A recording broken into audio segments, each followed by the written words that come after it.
Hello, everybody. Thank you very much for hosting me in this festival. I really want to thank once again George for having invited me in these seminars, and I welcome you in what I have to say about the two cultures. And I will talk about the scientific culture and the humanistic culture. And to do this, I will follow a little bit my autobiography, especially for what concerns my working life. So let me start with this question. Okay. Oh no, I have to share the. Okay. Ok. Let me just. Boa tarde, pessoal. Esse é o nosso primeiro festival, né, de Geociências e Arte. A gente tem aqui a professora Tiziana. Ela vai fazer uma apresentação sobre duas culturas são melhores que uma. Esse é o nosso primeiro dia, né, nosso primeiro evento. A gente espera que consigamos conseguir, né, esse evento se siga por mais anos. Ano que vem, espero que presencialmente. A professora Tiziana, ela faz parte do Instituto Nacional de Vulcanologia e Geofisica da Itália. Ela faz comunicação em geociências, né? Uma pessoa assim que tem esse envolvimento realmente com a arte e geociências, e participou também já e organizou outros eventos desse tipo. E a gente espera que ela, com essa apresentação, a gente consiga absorver muita coisa disso para poder aplicar nos próximos festivais. Amanhã a gente vai ter também uma outra programação com apresentações. Então, agora a gente vai passar para a apresentação da professora Tiziana. A apresentação vai ser em inglês. Caso vocês queiram fazer perguntas, por favor, é só deixar no chat que ela vai responder conforme a apresentação seguir. E caso também vocês coloquem alguma coisa, eu posso comunicar para ela. Então, participem bastante, né? Podem comentar. Compartilhem com outras pessoas também essa apresentação. É muito importante por ser nosso primeiro festival. E é isso. I want to thank you, the professor, for being here and being a part of this festival. It's our first event, but it's very important for us. And we are very happy for have you here, and you are welcome to start your presentation. Thank you very much, Daniela. So I just want to, as I was telling before, I will follow as a guideline my autobiography, of course, my autobiography as my working life. And so I will start with a question. What happened when you have a degree in humanities and the first work you find is in a big European research center? Well, this is a good question. It happened to me. I was 25, and on July 1988, I received my degree in languages and modern literature at the University of Rome La Sapienza. And by the end of August 1988, I was in Switzerland at CERN, European Center for Nuclear Research. To me, it was immediately clear that I had to start to study again, because, I studied physics at school, in the secondary school, but then, I didn't have an idea of what were doing a particle physicist and nuclear physicist. So, apart the languages that I learned at the university, English and French, that were very useful in my new life, did I have to throw all the rest away? My studies about English theater, Shakespeare, history, economy, French, English and Anglo-American literature, what a waste. In those times, there were no opportunities to bring such a cultural background in a scientific environment, if not during spare time. I must say that I was really lucky, because I was attracted by science, and this even before my university studies. So this gave me a big boost to build a scientific culture. So in a couple of years, I ended up in a kind of editorial office with the task of editing scientific pages for some newspapers. Not bad, because I had the opportunity to use again my narrative vein. I am very fond of narrative and of literature. And I used the word to spread culture again, but this time in my new life it was the scientific culture. So let me go again at CERN, because CERN was born in 1954, and this was the year, more or less, the years in which an English literate and scientist, Charles Percy Snow, was writing a booklet that became a cult to culture and the scientific revolution. In this book, he was lamenting, I reread this book when I first proposed the Earth Sciences and Art session at AGU.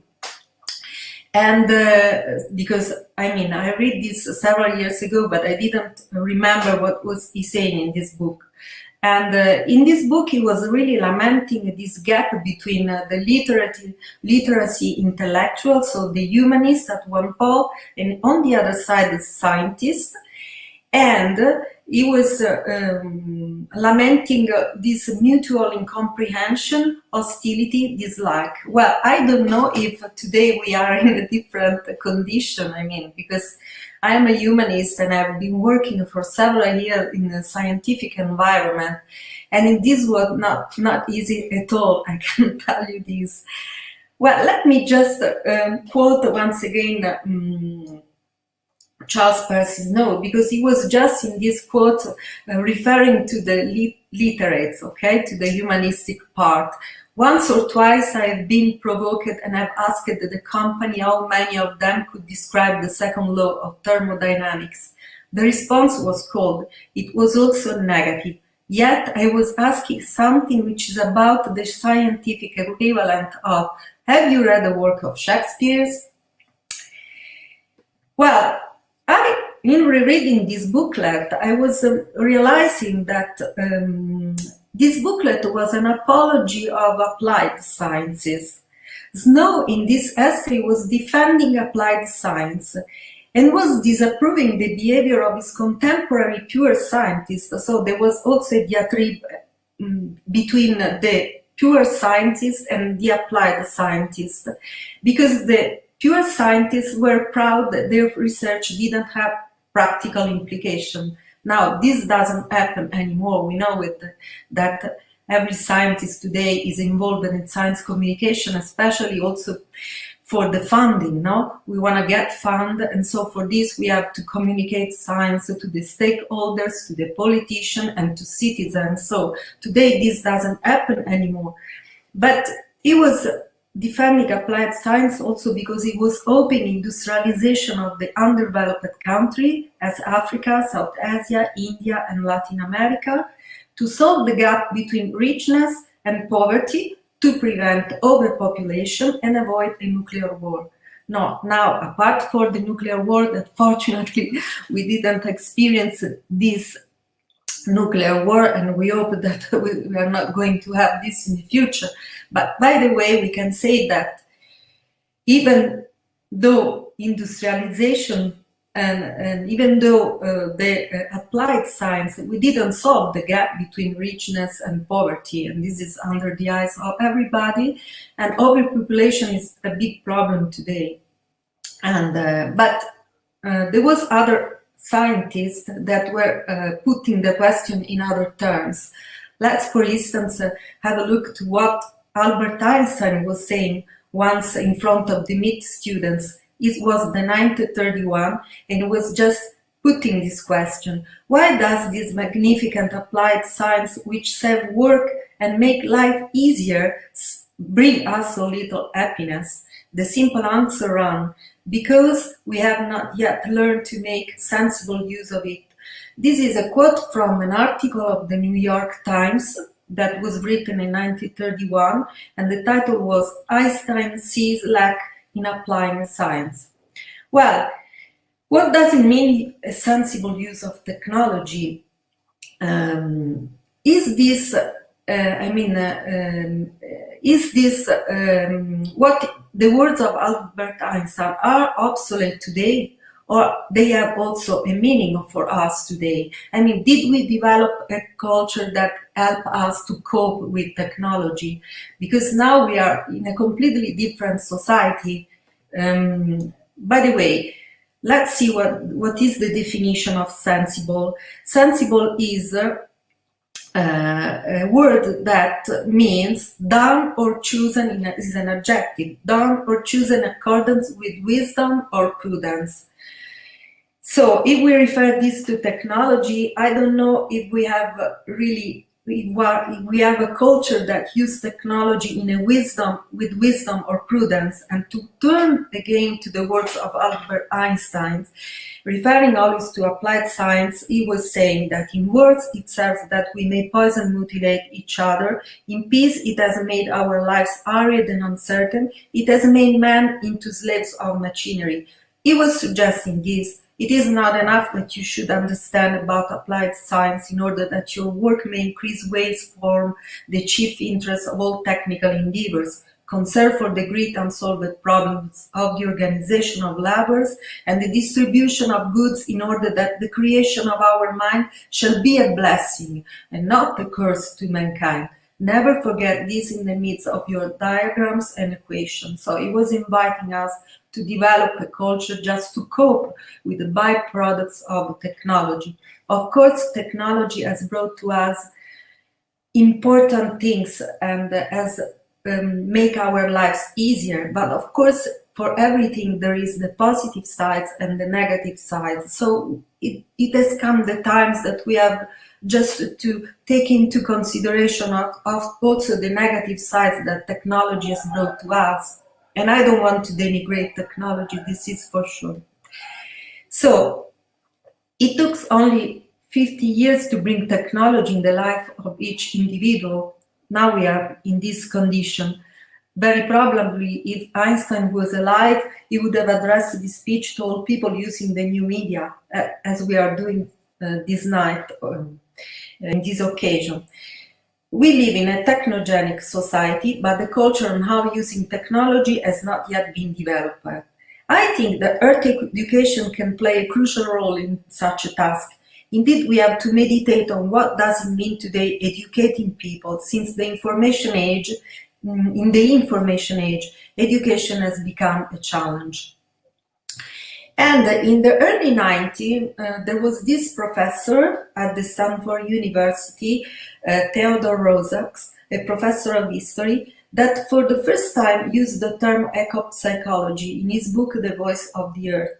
And this is very important because in this, okay, I didn't read the book, but by the way, I catch this important concept that we are living in a era where we are alienated from nature. So we have to go back to nature because this is important also for our mental health. I have here a clip, and I don't know if I can show from an interview that has been done to Professor Rosa. I just show this clip just to... The environmental movement has given voice to that disconnection. They frightened us with dire predictions and scolded us for our wicked ways. Author Theodore Roosevelt is one of many who believe the time is right for a new kind of environmental psychology.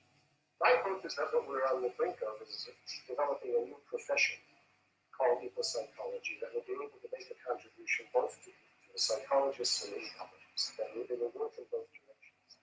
And that in the generation to come, it will be unthinkable to talk about mental health or sanity without including our relationship to the natural environment. But why pay? Okay, so just to go on, I just want to go back to the 90s at CERN because, okay, Professor Rosak was speaking the early 90s already, but the early 90s were years very important, not only for CERN, but also for all the world. Because in the early 19th, the World Wide Web was developed by a group of scientists at CERN. You see on the right the engineer Tim Berners-Lee, who first had the idea. And on the left, you can just check the first World Wide Web website of history that was published at CERN on the 20 December 1990. I was there actually. I was there not as a scientist, but I remember I was always listening to physicists talking among them and saying www. I didn't know anything about what was happening. So one day I went to the internet, I typed www, and this page appeared to me. And just imagine what was. I was really impressed at what is this. And well, then I understood that was the World Wide Web was a development of the internet, and it was a way to bring information and give a universal access to a large number of a large universe of documents. So all documents were put at the disposal of everybody in the world. It was the project, and it's important because now we can use this, and we know how powerful is this.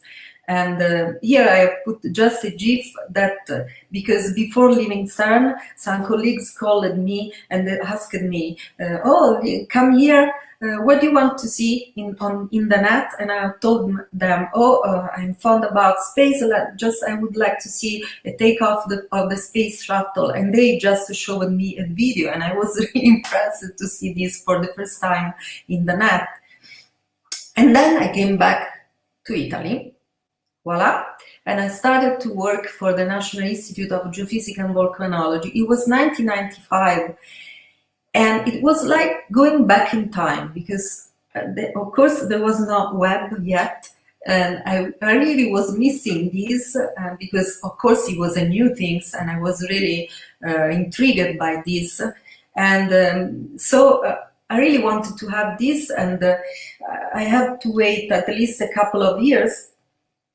And I was involved in this group developing the first website of the Institute.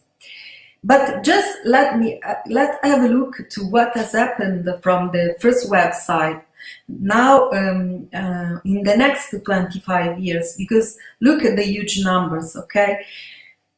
This is taken from a presentation I've given at AGU on the 2016. So these statistics are almost updated. This number has changed a lot. I will show you in the next slides. And the population is not 7 billion, it's now 8 billions. And okay, on the 2016, this is what was happening in 1 second in the web. 7,138 tweets sent in 1 second. And I think this number has increased. Look, for instance, here, society and media, how many mails are sent in 1 year, and we are in the 2016. Now, of course, this has increased. And, these numbers are will increase in the next years because investors, for instance, as Elon Musk, are studying the way to bring internet to the undeveloped countries. And for instance, he was thinking to put the net on the satellites, So here we have the new updated number of the internet users in the world. There are 5 billion of people using the internet on a daily basis, okay? So huge numbers. You see, the most part of them are in Asia, okay? Then there is Europe here, I guess. I can see, by the way, you can see all this in this website, Internet Live Stats, if you are interested in this.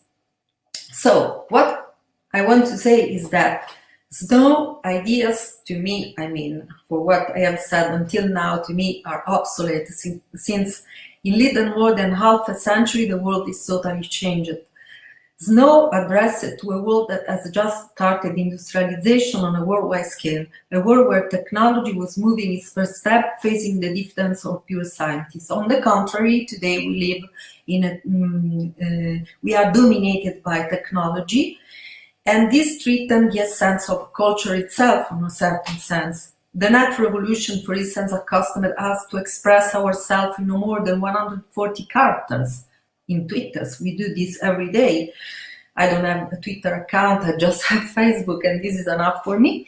But and then Facebook, for instance, has accustomed us to press the like button, and we are always in search of the approval of other people on whatever we do. And I don't know if it is good for us or not. And then all these make education really a challenge, and also to build the culture today. I mean, in the sense that Cicero, an ancient Roman philosopher, was writing about culture with the meaning of cultural enemy, meaning the cultivation of the soul. And he was using an agricultural metaphor, like, you know, you develop a culture when you just put a seeds inside people, and these seeds will blossom in the years and help you to live better in your life and also in society and in relation with other people. Just cultivating also ethics, you know, some values. Okay, so now, for what I have said until now, there are many studies that are investigating how the internet is rewiring our brain, because there is information overload, media saturation, multitasking. This could lead, especially in teenagers, memory problems, attention deficit, a negative impact on learning process. There are all these problems that come out from technology, and this is the negative side, the dark side of technology, but we have in any case to consider it also this, okay? So now I'm going back to my working life, because at a certain point I started to work for the National Institute of Geofisica and Volcanology, and I was doing mainly science communication. In the meanwhile, I took a master degree in science communication, and I started to do research on environmental communication and in risk communication. I was interested in seeing how better communicate during an emergency, especially in seismic risk crisis. But I was not, and I was also writing articles for newspaper and magazines, so I was doing some journalistic adventures.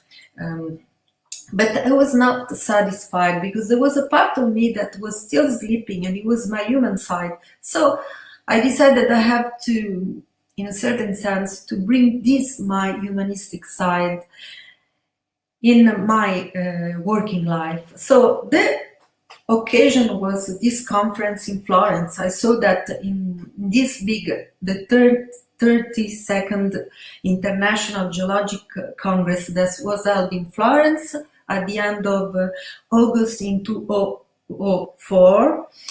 And there was this session about myth and geology. So I said to myself, well, I have to bring my humanistic part in this conference. I would like to go there and talk about mythology as the humanists study the way they investigate mythology. So I did this. No, so I'm going back. Okay, I did this. Let me just tell you what is geomythology. It's based on the idea that myths and legends have their origin in the natural world and can be seen as a source of natural knowledge based on the observation of physical evidence. This new discipline is based on the idea that some myths and legends can be explained in terms of actual geological events witnessed by various groups of people. This is codified in a book of Dorothy Vitaliano, who is an American geologist. And she wrote this book, Legend of the Earth. And so the way in which geologists explain why myths are similar all over the world is this. But if you ask this to an anthropologist, or for instance to an historian of religion, he will ask in a different way. So this is, first of all, myth is a speech. It is a discourse, it's a piece of narrative. So this is what appealed to me, no? Can be also defined as a fable or a legend. So a sort of fairy tales. There are many definitions of myths, starting from ancient philosophers and writers, And here we have one definition that is very near to that, the one that has been given by geologists. Myths are poetical description of natural phenomena. So I just give this presentation also to show that myths survived the technological era are very important, or today also, because as for instance, this historian of religion, Mircea Eliade, explains, symbols, myths, images belongs to our spiritual life. We can mask them, mutilate them, denigrate them, but we will never eradicate them.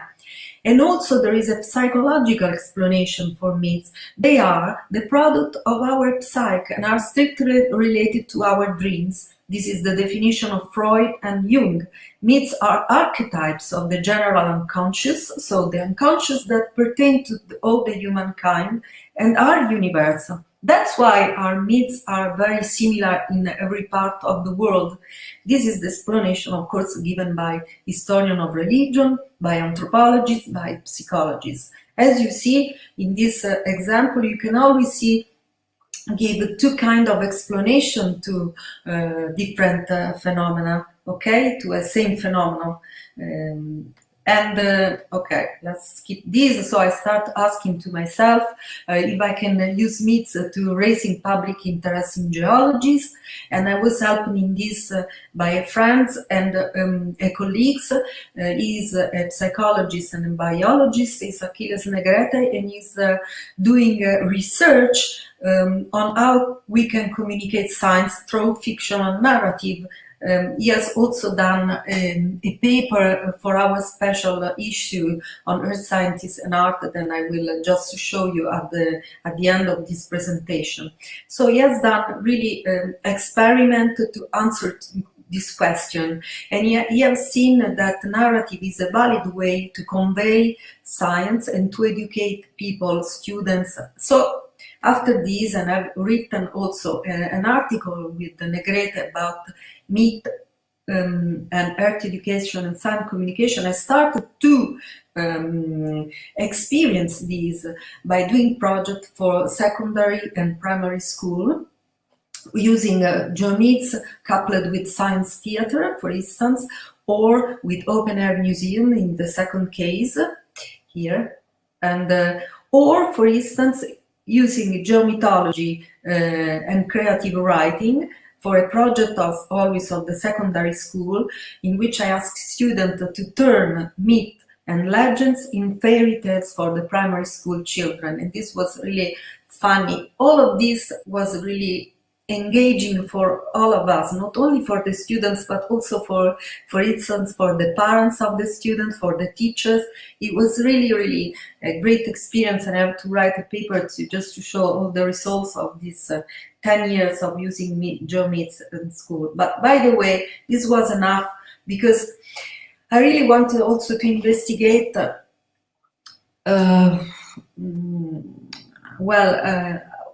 different form of art, okay, not only narrative. I wanted to see if we can use different form of arts to educate people to earth sciences, to raise interest in the environmental problems. And so for this, I decided with other colleagues and also with Achilles Negrete to organize this session at EDU in 2015. This was our first session dedicated to earth sciences and art, just to give you an idea of how things go at EDU. EDU start outreach symposia in 2002, and as you see, in 2002 there were just 2 sessions. In the years, this symposia became more crowded, and then they changed the name in education and outreach symposia. In 2016, they changed name it again, because they have included the media category to signify that the General Assembly is today covering all the aspects of science communication. So the new name in 2016 was Outreach, Education and Media Symposium. And now the name is EOS, Educational and Outreach Session. This was our first session, so the use of art in earth education for a better planet sustainability. At the beginning, we were a little bit skeptics, because, I mean, I didn't know, and also my colleagues, how to involve people in this session, because this was the first session. So I started just to browse the web and to look for papers about SciArt and about science and art and things like that. And we obtained 20 submissions. So we started to do this session in 2015, and the sessions were run for 5 years, and until the 2019, just before the COVID. And we had 87 presentations with geosciences coupling with visual art, geoscience coupling with music and acoustic, 18 presentation, theater and performances, 12, and other have involved with topics such as science narrative, gamification, photography, geotourism, and cultural heritage. In 2018, the AGU did a trial to establish an artist residency at the AGU. And in fact, in 2019, there was the first call for the artists in residence at the AGU. As you know, the artists in residence are very popular in the university and the research center now all over the world. But at the AGU there was not such possibility. So they established this, and so artists start to go to AGU, and it was really a success. And I consider this was also because we put a lot of effort in the session. Now, what we tried to do just from the beginning was just to establish a performative session at AGU, because one of the main convener in 2016 was Niamh Shaw. She's a performance, a scientist, an engineer, and she is an artist in residence at the Black Rock Castle Observatory in Cork, and in Ireland. She has done this theater show to space because she always dreamt to be an astronaut, and since she couldn't do this in life, she decided just to pass through theater, and in the end she obtained to go and simulate as an astronaut in Mars. Okay, so this is.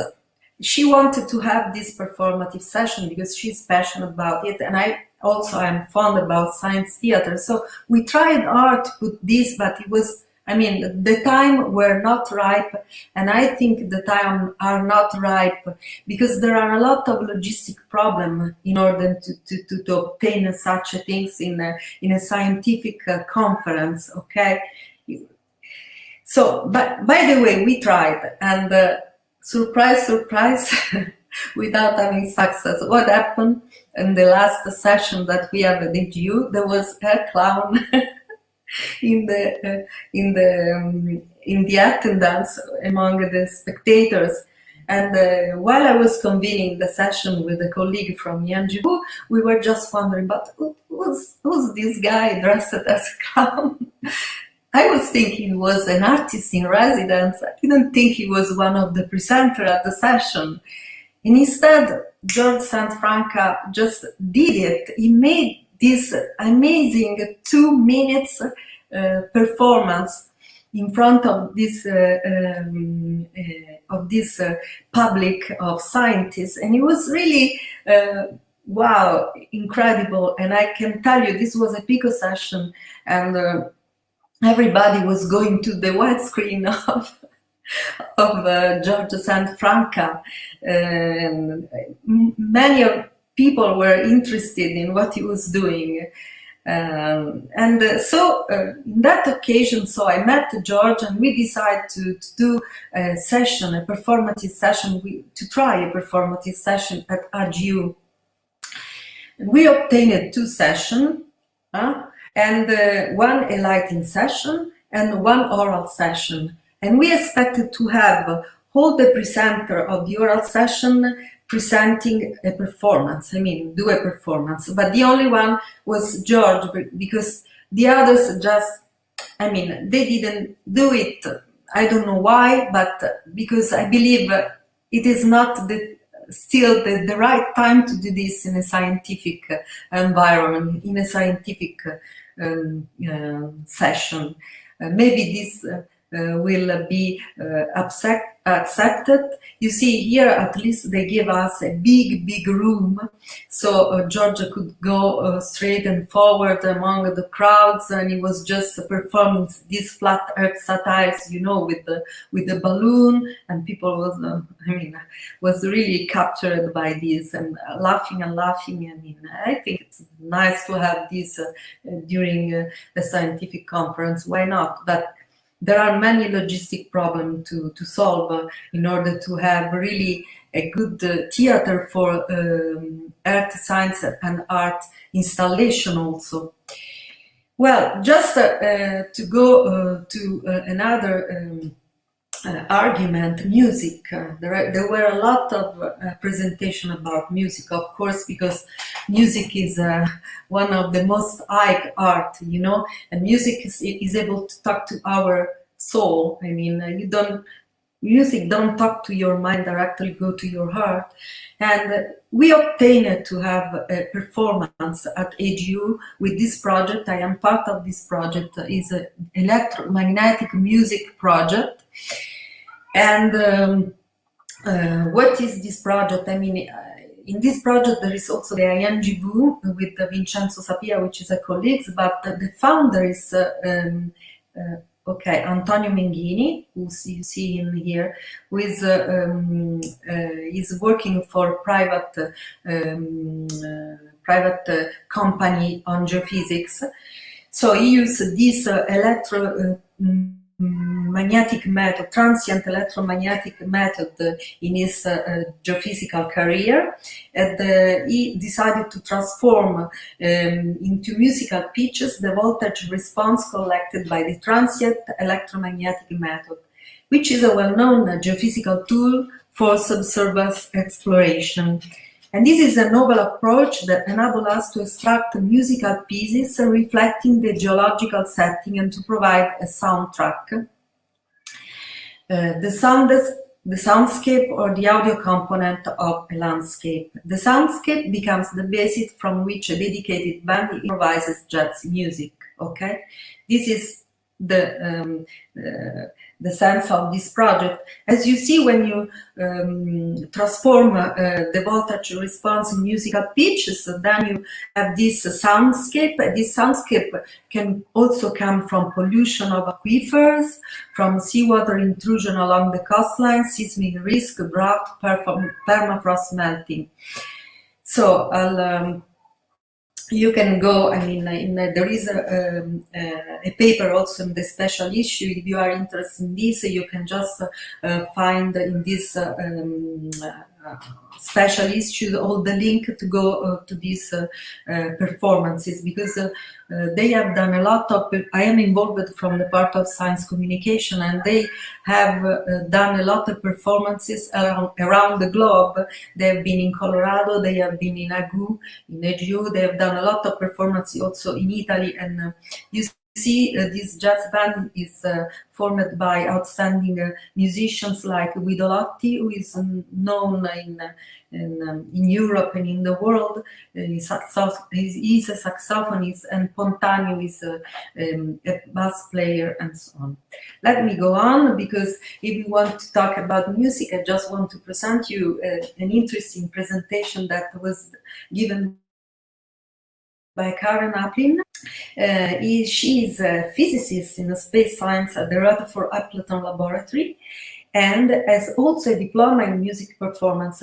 So in our session we had also, scientists collaborating with artists, but there were also scientists that were artists themselves, and this is the case of Karen Aplin. What she has done is a study conducted by a team of scientists.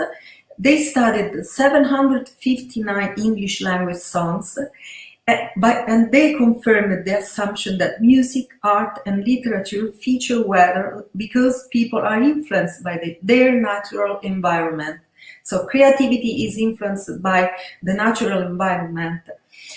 For instance, bad weather was significantly more likely to appear in pop songs in the stormy 1950 and in 1960, then in the 1970 and in 1980. Good examples come from one of the case studies, Lennon and McCartney. Here Comes the Sun was written in April 1969, on the day of the first sunshine of the year. April 1969 at 889 hours of sunshine, a record that was not surpassed until 1984. So, Here Comes the Sun. This is the origin of the sun. Here Comes the Sun. Other examples of how earth scientists and artists use sounds is they wanted to hear the sound of the earth. They want to extract the sounds of the earth. As you see, these are installations that have been done all over the world, and I dedicated the right side to Italy because this artist has collaborated with our institute. But on the left, you will see from Singapore, from the observatory, Earth Observatory of Singapore, an artist that extracted soil from Celta in northeastern Singapore. And then the soil was placed in an array and of glass bottles, okay, and produces sufficient electricity to vibrate to small metal plates against each other. The impact of the metal plates creates a small hammering sound against clay balls made from the same soil and fired in a kiln that amplify the sound. So in this way, it extracted the sound from the soil, while here we have other examples. For instance, we have a section of a tree that is played like a record, and it produces a sound that is not so nice, by the way. I want to just show you the last one, is seismic symphonies. If we go to the, I hope that no. Let me see. Okay, just a second. I just want you to listen to these seismic symphonies done in a very particular way. It makes a really strange sounds. I mean, it's it's particular. If I can, okay. Okay, here we are.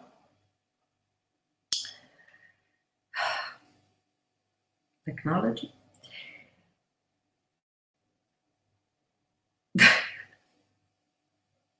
Okay, just wait for a second so I can show you something instead of always talking and talking.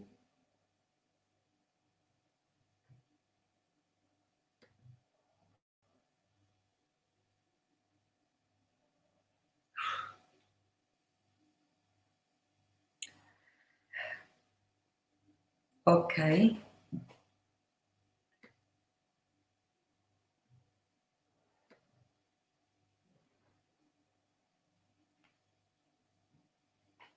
Just to have an idea of how this can sound.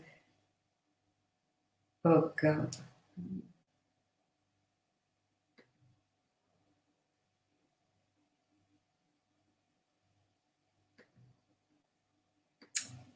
Jesus.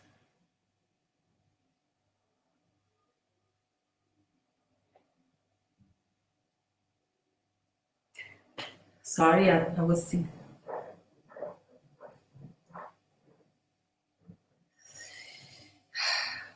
No way. Let me see if I can. Okay, we'll try another. If not, okay, forget it. Okay, here we are. So, seismic symphony just sounds.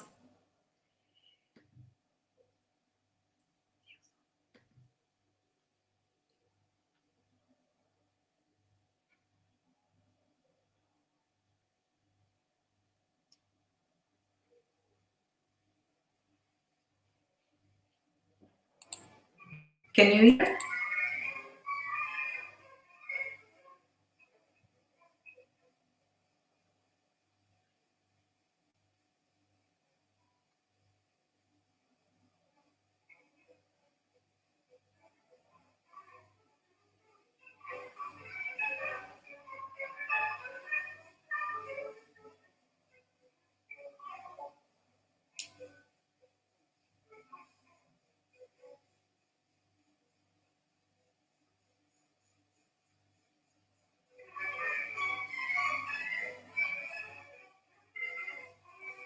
Okay, just to give you an idea of what scientists and artists can do together, I mean, this is how seismograms can sound. Okay, if you just put in a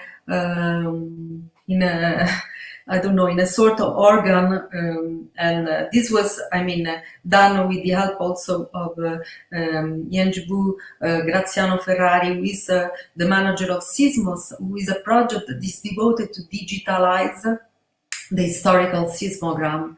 Is one of our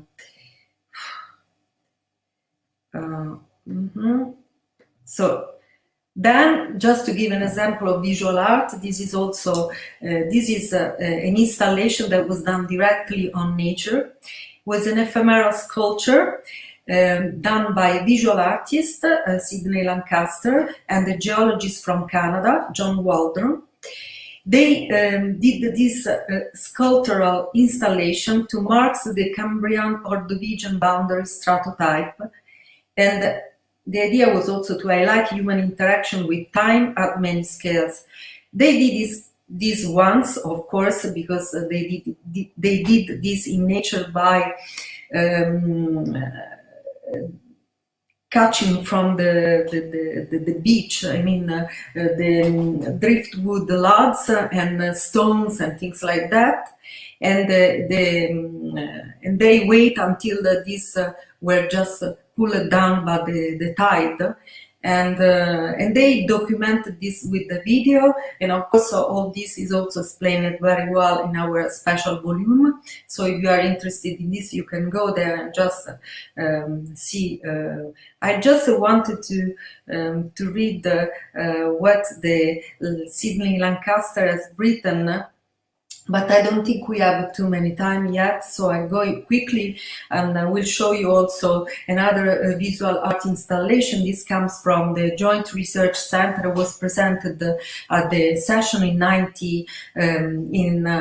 2019, and so in this case, I had the possibility to listen to the presentation, to attend the presentation, and then I saw the installation during this festival, which is the Tatami Resonance Third Festival. You know, the Joint Research Center do a festival. Joint Research Center is a branch of the European community that is is based in Italy at Ispra, and since 2015, so the same year in which we started the session at the AGU, they started this festival. And this festival, Datami, in the 2019 was dedicated to big data. And this scientist, artist based in Austria, Renate Kernberg, had the idea to do this installation. I wanted also to show you, because otherwise I'm always talking, how this just without saying nothing, just to involve you just with your feelings in this occasion.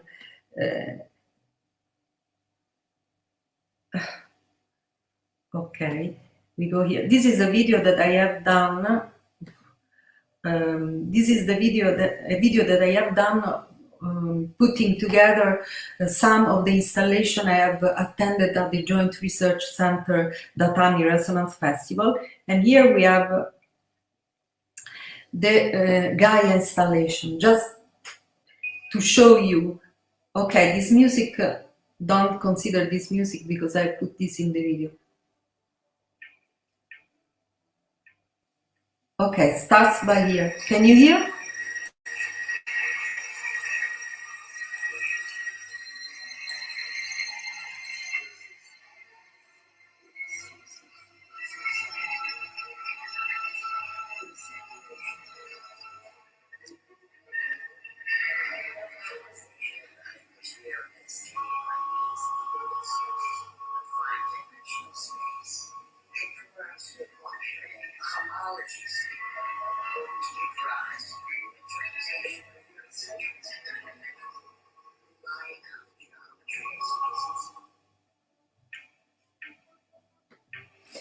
Okay. The first time I saw this video, of course, it was in a big screen. I was really impressed because it gave me some emotion, like a sort of attitude of reverence towards the earth, like the earth, like really our mother, feelings of respect toward the earth. But behind this installation, there is a complicated geometry and also complicated philosophy. And if you are interested in it, it's an installation that the tag is 5-dimensional geometry, climate complexity, Gaia theory. And also there is a paper that is now in discussion in our special issue. I want to just finish my presentation with an example from pictures, from photography. This is an example of creative conservation photography. Jason Houston is an American photography that is involved in creative conservation photography. He was supposed to come to our first session, but unfortunately, he was not able to participate in our session. So I asked him, please send us one of your pictures and or your photographs to illustrate us your important work. And he sent to us this beautiful picture that I showed at the end of the session. This is an example of how a photography can really communicate to us so many things. You see, here we have a turtle. Okay, this photography is tagged with the word poking. You know, poking is really a curse in our planet. There are a lot of people that are poking animals for different reasons, money, and just because they want to amuse themselves. We know there are big problems with poking around the planet. Now, with this picture, Jesus communicates what is happening here in the Sea of Cortez. So these are a group of ex-pokers. They're being converted by an NGO in watchers of the sea turtle. So now they are watching turtle, they are tagging turtle, and they are paid for this. So from pokers, they became watchers and lovers of the sea turtle. And these photographs, I think, can just communicate this to us, that, I mean, a bad situation can be turned in a nice situation. And the more we communicate this through art, and the more success stories like this will be always in our life, in our earth, and in the planet. And also this is an example of photography. This is from our colleagues of the OGS in Trieste. They participate in our session with these beautiful photographs. I just want to, we don't have time, but these are pictures from iceberg in Antarctica. They said that the preference was given to high quality images, evoking emotion or natural beauty that could be lost. This is important. With photography, that we can communicate, very quickly, at a glance, a bunch of information, and involve emotionally people in all that is the problems of our planet, environmental issues, and so on.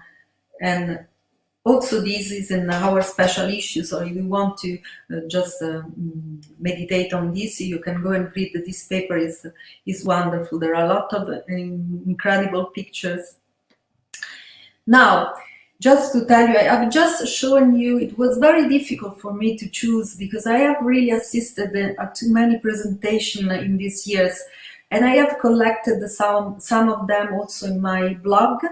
You can see, you can go to earthandart.altervista.org. We have a Facebook pages also. I have a Facebook page where you can check. Let me just summarize why we want to, that this meeting and this encounter between scientists and artists go on, because they can contribute towards recovering from the past demarcation of the two culture, humanities and science, to enable geoscientists and artists to share their experience of working in the intersection of the two fields. Artists can take inspiration from the work of scientists, as you have seen, who in turn can take inspiration from the work of artists. Similarly, artists, in their emotional approach to reality, can contribute towards stimulating the intuitive mind of scientists. So creativity is for scientists, creativity is for artists. The humanities can find, and this is very important, humanities can find the power for allying geoscience, for awakening in everybody the sense of beauty, values, and respect for the planet. To know art is to love art, since nature is in itself a work of art. Earth sciences dig out the secrets that make our planet a unique place in the universe we know. Most of all, since art involves people emotionally, it can help to drive it.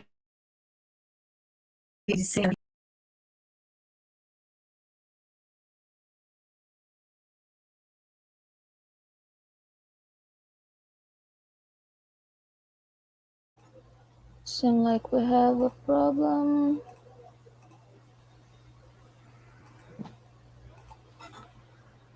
Um minutinho, pessoal.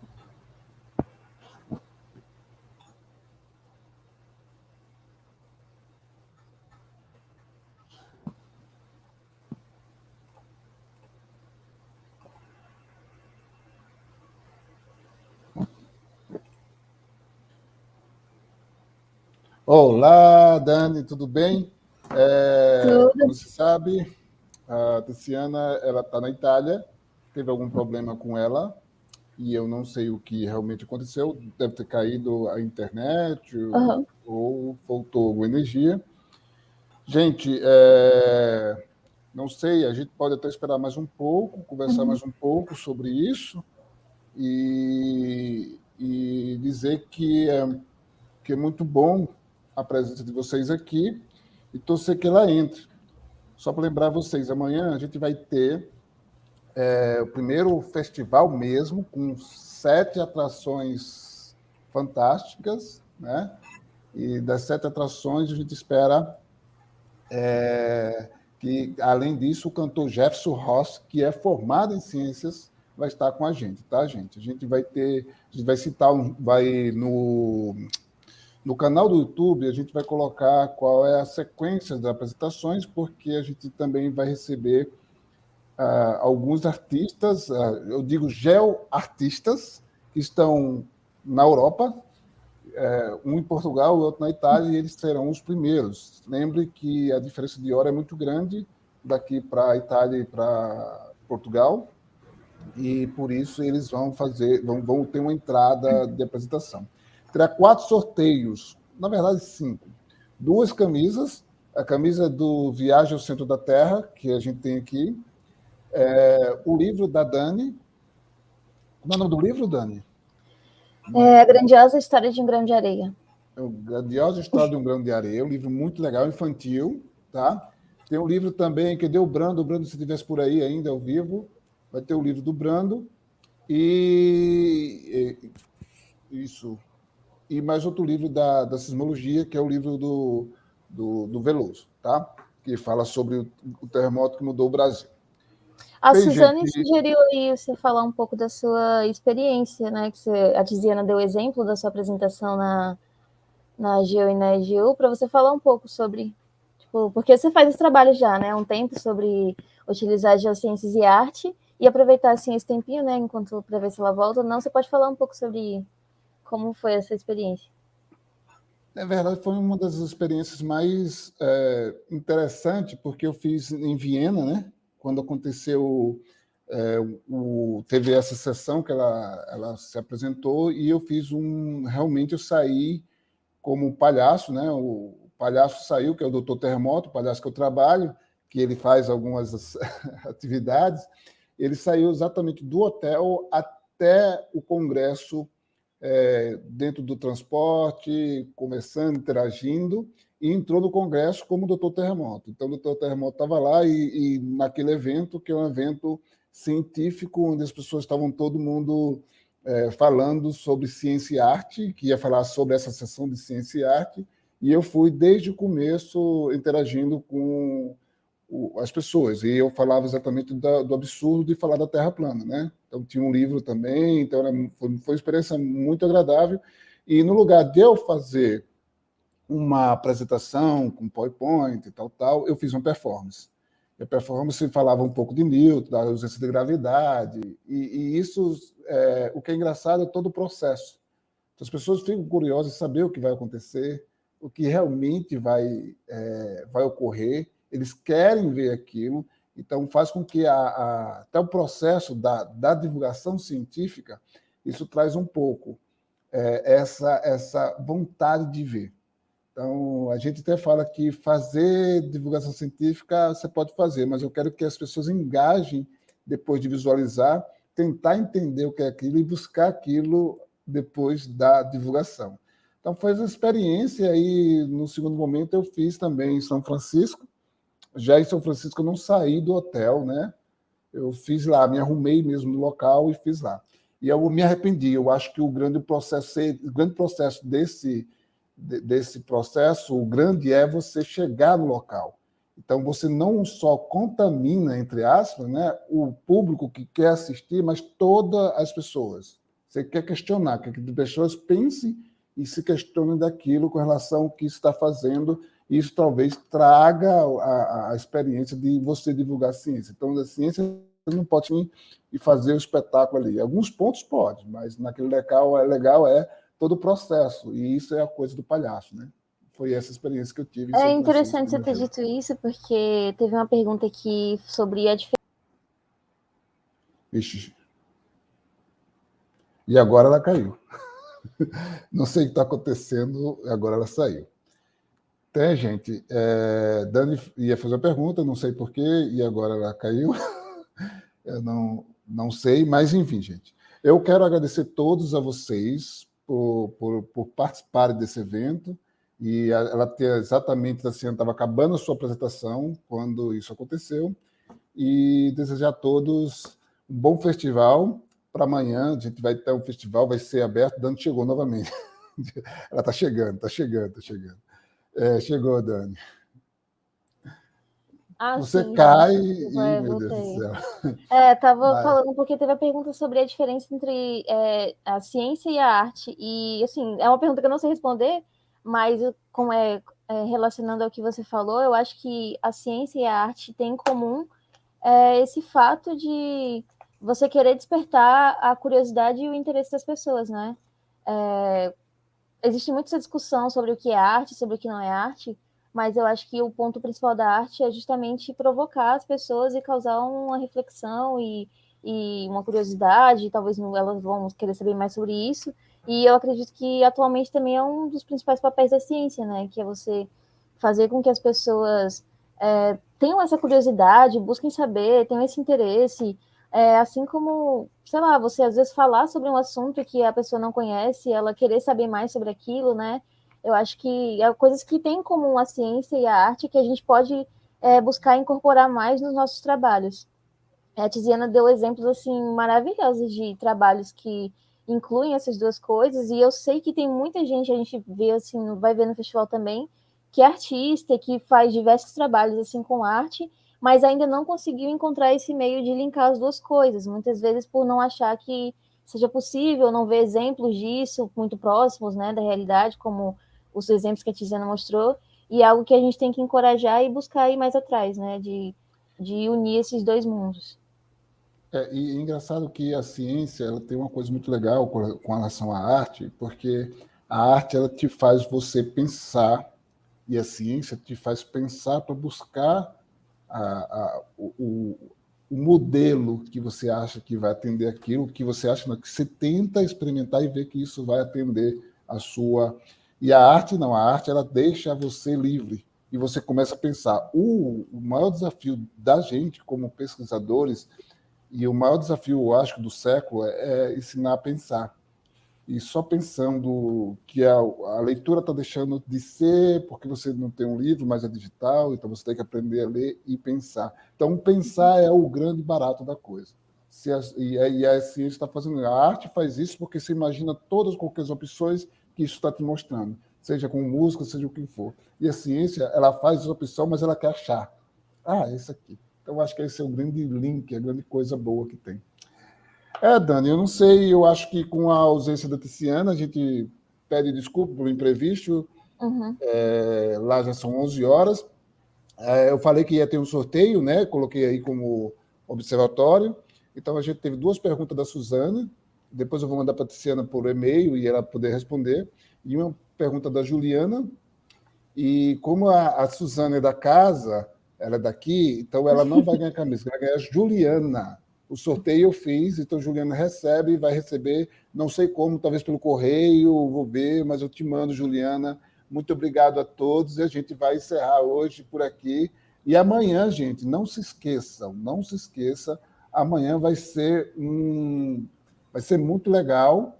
A Suzana vai estar, a Juliana vai estar, o Wendel vai estar, vai ter o Lucas, e vai ser muito legal, com o Jefferson também, que vocês vão ver como é bom ouvir o Jefferson cantando. E esse esteve com a gente aqui por quase 5 anos, eu acho que 5 anos não, mas 4 anos, aqui, e a gente não ouviu ele. Então, esse é o prazer de fazer o Festival de Geociência e Arte, é ouvir os nossos geoartistas que estão por aqui, tá, gente? E é isso. Dani, você quer deixar a palavra? Pode deixar, a gente encerra por aqui, devido a essa... Eu quero só reforçar o convite, né, para as pessoas comparecerem amanhã. Convidem também os amigos de vocês, assim, não necessariamente precisa ser, né, das geociências, mas, como a gente falou aqui, vai ser arte, então acho que todo mundo pode se interessar. E apoiem para que ano que vem, né, a gente possa fazer de novo, e especialmente, sim, presencialmente, né, fazer um belo festival. E é isso, espero vocês amanhã também. Tá bom, gente. E aí eu vou deixar para vocês um abraço. Então não se esqueça e até logo. Tchau, gente.